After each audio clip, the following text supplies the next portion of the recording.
आइए आज के इस सेशन में हम लोग शुरू करते हैं 11 क्लास 11 का मॉडल सेट केमिस्ट्री में दिया गया क्वेश्चन का आंसर सॉल्व करने जा रहे हैं हम लोग।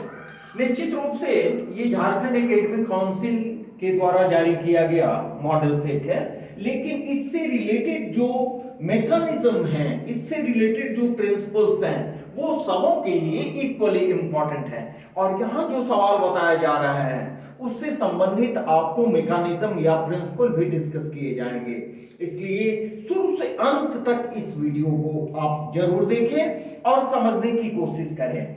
ठीक है, आपको अगर जहां समझ में अच्छा से आता हो या कोई दिक्कत होती हो तो आप इसको कमेंट बॉक्स में हमें अवश्य लिखें। ठीक है, तो आइए शुरू करते हैं मॉडल सेट का नंबर 1 सवाल। ये रहा।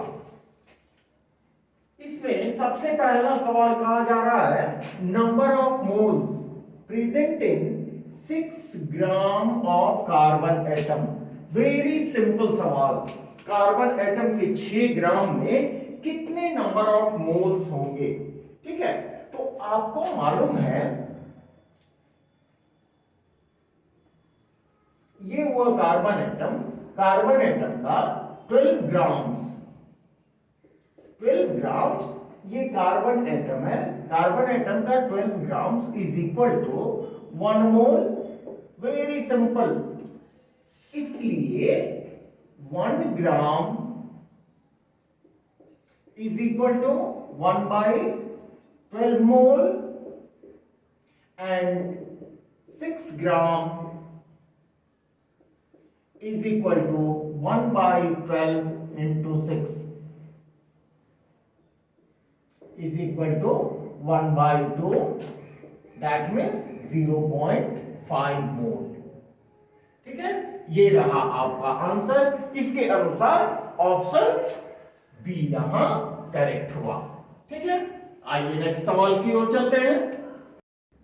दूसरे सवाल में हम लोग देखें कि हाईएस्ट आयोनाइजेशन एनर्जी के बारे में पूछा जा रहा है। इसमें जो एलिमेंट दिए गए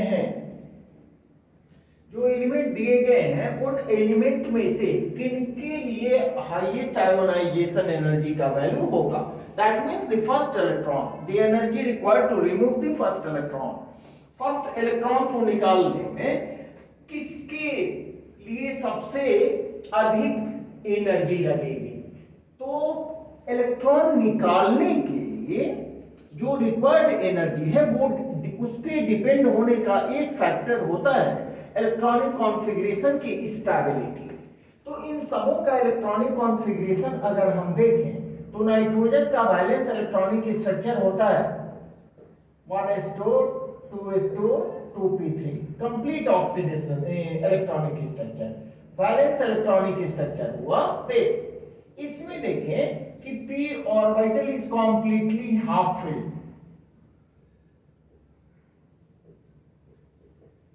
p ऑर्बिटल ये कंप्लीटली हाफ फिल्ड है।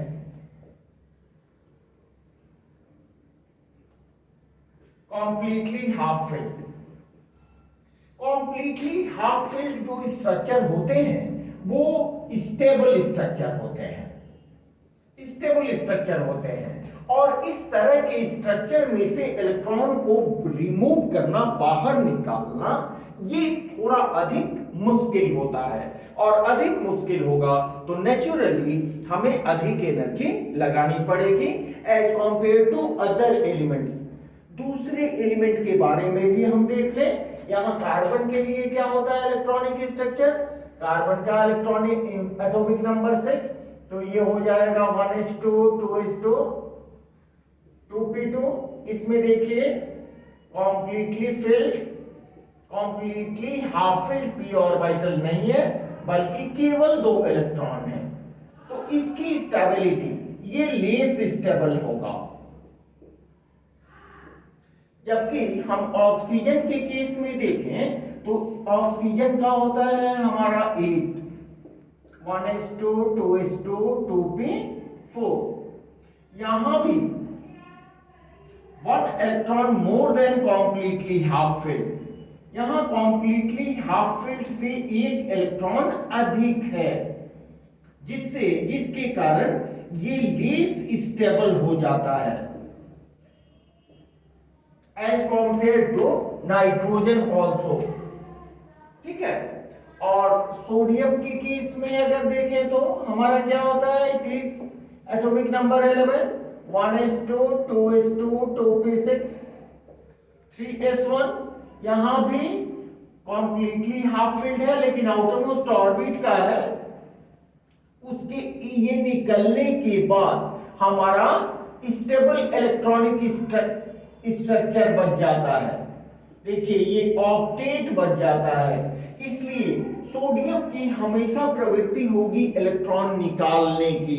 इसलिए सबसे आसानी, ये तो सबसे आसानी से इलेक्ट्रॉन निकाल देगा, जबकि सबसे मुश्किल से इलेक्ट्रॉन निकलेगा नाइट्रोजन का, due to stability of electronic structure. ठीक है, इसलिए जितना स्टेबल होगा उसमें उतनी ही अधिक एनर्जी हमें लगानी पड़ेगी इलेक्ट्रॉन को रिमूव करने के लिए, और अधिक एनर्जी लगानी पड़ेगी तो आयोनाइजेशन एनर्जी का वैल्यू अधिक होगा। इसलिए आपका करेक्ट ऑप्शन होगा ई। मेरी बात समझ रहे हैं सभी बच्चे? ठीक है, आइए नेक्स्ट क्वेश्चन की ओर हम आगे बढ़ते हैं। हाँ, इसमें देखें तीसरे प्रश्न में क्या कहा जा रहा है। आपके सामने 4 ऑप्शन है, इसमें बताना है कि सबसे अधिक वेट किसका है। ठीक है, तो एकदम बिल्कुल क्लियर है, 1 ग्राम एटम, नाइट्रोजन के 1 ग्राम एटम का कितना वेट होगा, ये होता है 14 ग्राम्स। जबकि सोडियम का कितना होता है 23 ग्राम्स पर मोल।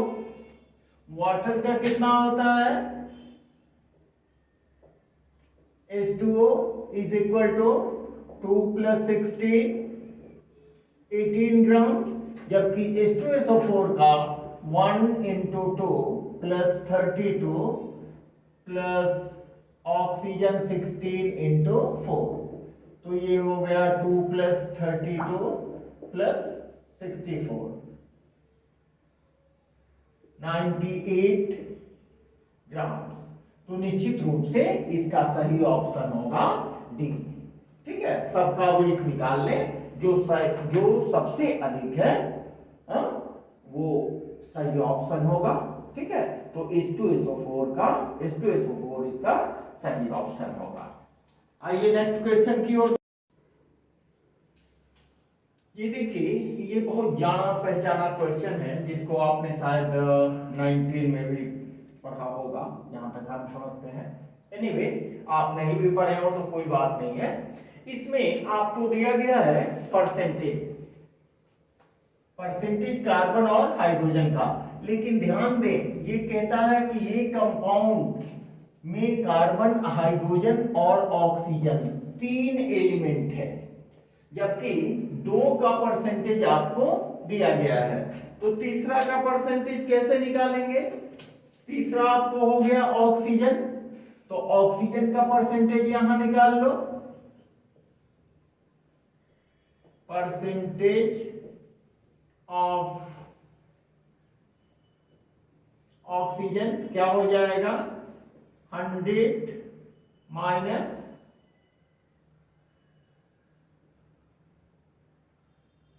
ये दोनों को ऐड कर दें 38.71 प्लस 9.67। ठीक है, तो ये हो जाएगा 100 माइनस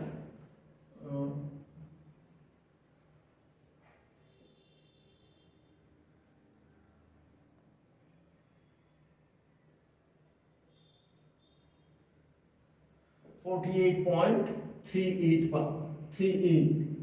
ठीक है, इसको 100 में से आप माइनस करेंगे तो कितना हो जाएगा 51.3862%।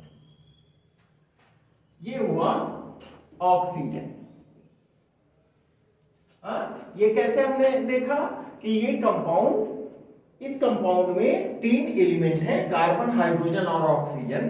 कार्बन और हाइड्रोजन का परसेंटेज आपको दिया गया है, तो आप क्या करें, 100 में से दोनों के परसेंटेज को माइनस कर दें, तो ये आपको ऑक्सीजन का परसेंटेज निकल जाएगा। अब आप प्रोसीड करो एम्पिरिकल फार्मूला कैलकुलेट करने के लिए। तो उसके लिए क्या करते हैं, हम सबसे पहले लेते हैं एलिमेंट्स लेते हैं, elements.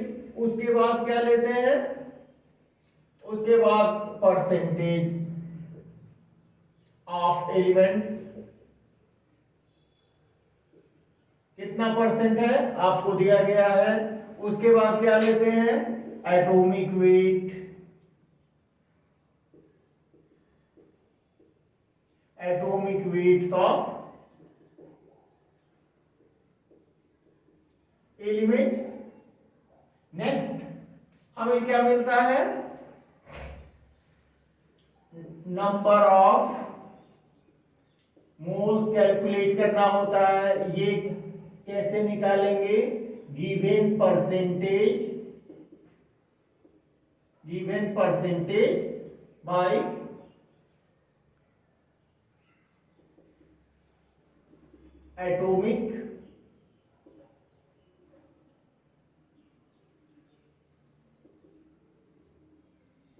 Atomic weight.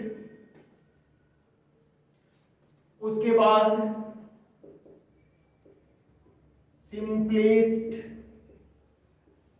Mole ratio निकालेंगे, ठीक है। सिंपलेस्ट मोल रेशियो के बाद अगर कोई फ्रैक्शन में हो तो हम होल नंबर रेशियो निकालते हैं। पहले देख ले इनका वैल्यू क्या आता है। एलिमेंट्स हमारे पास है कार्बन, कार्बन का परसेंटेज हमारे पास है 38.71%। एंड एटॉमिक वेट कार्बन का क्या हो जाएगा जी, 12। तो 38.71 डिवाइडेड बाई 12, इसको डिवाइड करेंगे तो आपका अप्रोक्स परसेंटेज आएगा 3 आइए बात करते हैं मॉडल सेट के 5वें प्रश्न के ऊपर। इसमें क्या दिया गया है कि which of the following contains same number of carbon atoms as are in 6.0 gram of carbon. कहने का मतलब ये कि कार्बन के 6.0 ग्राम में जितने कार्बन के एटम्स होते हैं उतने ही एटम कार्बन के इन चारों में से किन में प्रेजेंट है, यही हमको दिखाना है। तो पहले तो ये दिखा दे कि 6 ग्राम में कार्बन के कितने नंबर ऑफ एटम्स होंगे। यहां देखिए 12 gram of carbon atoms is equal to 1 mole of carbon, 1 mole of carbon atom, ठीक है। 12 ग्राम में कार्बन एटम के 1 मोल होते हैं। 1 मोल का मतलब हुआ 6.022 into 10 to the power 23 atoms of carbon. एक मोल में कार्बन के 6.022 into 10 to the power 23 atoms होते हैं। तो 6 gram is equal to half mole, that means 0.5 mole. तो हाफ मोल में 0.5 मोल में कार्बन के कितने एटम्स होंगे, that means number of atoms of carbon, इसका हाफ कर दें तो it will be 6.022 into 10 to the power 23 by 2। Half करेंगे तो आपको भी मालूम है इसमें छेड़छाड़ नहीं करते हैं, जस्ट इसको हम डिवाइड करते हैं। तो it will be 3.011 into 10 to the power 23 atoms of carbon. समझ में आ रही है बात? अब देखें, अब हमें देखना है कि इनमें से किनके पास इतना ही नंबर ऑफ कार्बन एटम्स है, यही पूछा जा रहा है इस सवाल में। तो आइए देखते हैं। सबसे पहला दिया गया है इसका सॉल्यूशन। ए के केस में अगर देखें तो 6 gram of ethane, 6 gram of ethane, सुविधा के लिए हम फॉर्मूला इसका लिख रहे हैं 6 ग्राम इथेन। तो इथेन का मॉलिक्यूलर मास कितना हो जाएगा? 12 into 2 plus 1 into 6 is equal to 30 ग्राम। ठीक है, अब 30 ग्राम्स में, ये 30 ग्राम्स में कार्बन के कितने मोल हैं? 2 कार्बन। 30 ग्राम्स में कार्बन के 2 एटम, 2 एटम का मतलब कि 2 मोल ऑफ कार्बन। यहां देखें, सिंस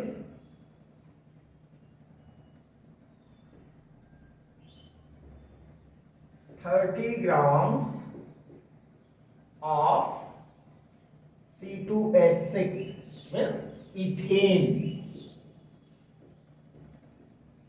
contains 2 moles। यहां देखिए 2 कार्बन है, 2 moles of कार्बन एटम। ठीक है,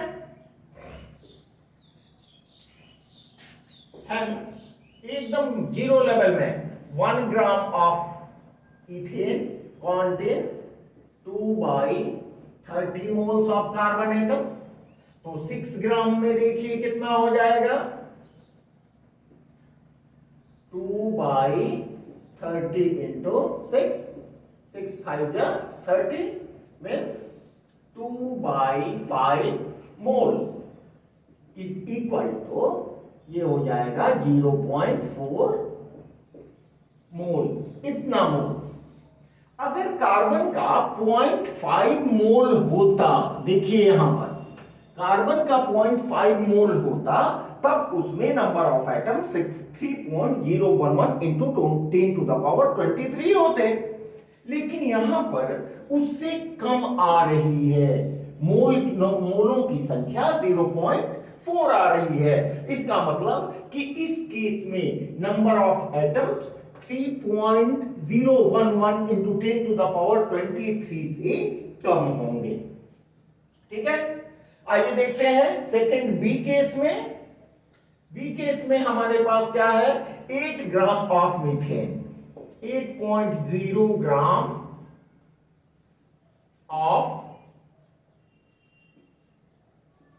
मीथेन मीन्स CH4। CH4 का मॉलिक्यूलर मास कितना होगा?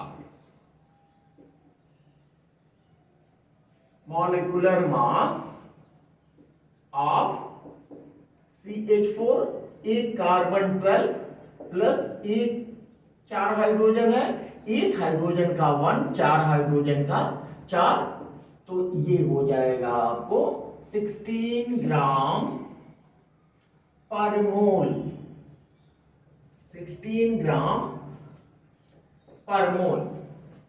ये हुआ आपको 1 मोल, मीन्स एक मोल का वजन 16 ग्राम हुआ। तो एक मोल में कार्बन कितना है?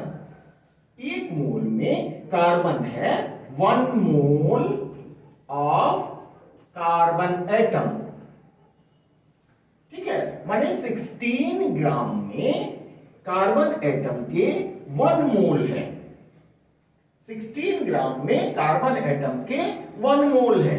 और कार्बन के 1 मोल में आपने देखा कितने होते हैं atom, 6.022 into 10 to the power 23। इसमें number of atoms of carbon कितने होंगे, 6.022 into 10 to the power 23 atom, इतने होंगे 1 मोल में। 1 मोल मीन्स 16 ग्राम में। तो 8 ग्राम्स में कितने होंगे, यहां देखें, since 16 gram of methane contains 1 mole of carbon atom है। 1 ग्राम में कितना हो जाएगा, 1/16। तो हेंस 8 ग्राम में कितना हो जाएगा, 1/16 इंटू 8, इतना मोल ऑफ कार्बन एटम, 8 2 जा 16 is equal to 1/2 is equal to 0.5 mole. तो 1 मोल में इतने कार्बन एटम है, तो यहां आपका कितना आया, 0.5 मोल, जो एग्जैक्टली इक्वल है इसके। देख रहे हैं ना, इसमें भी नंबर ऑफ कार्बन एटम्स इतने ही है, तो इसमें भी नंबर ऑफ कार्बन एटम्स कितने होंगे, number of carbon atoms will also be equal to 3.011 into 10 to the power 23 atoms of carbon। Very simple, बहुत सिंपल सा सवाल, ठीक है। इसको आप तुरंत में लिख लो। अगर कोई कहीं भी कोई दिक्कत हो, आप हमें डिस्क्रिप्शन बॉक्स में जरूर लिखें। जो इसको जानते हैं तो वो क्वेश्चन अपने खुद बनाएंगे और इसकी करके आगे चलते जाएंगे। आगे चलते हैं नेक्स्ट अगले प्रश्न की ओर।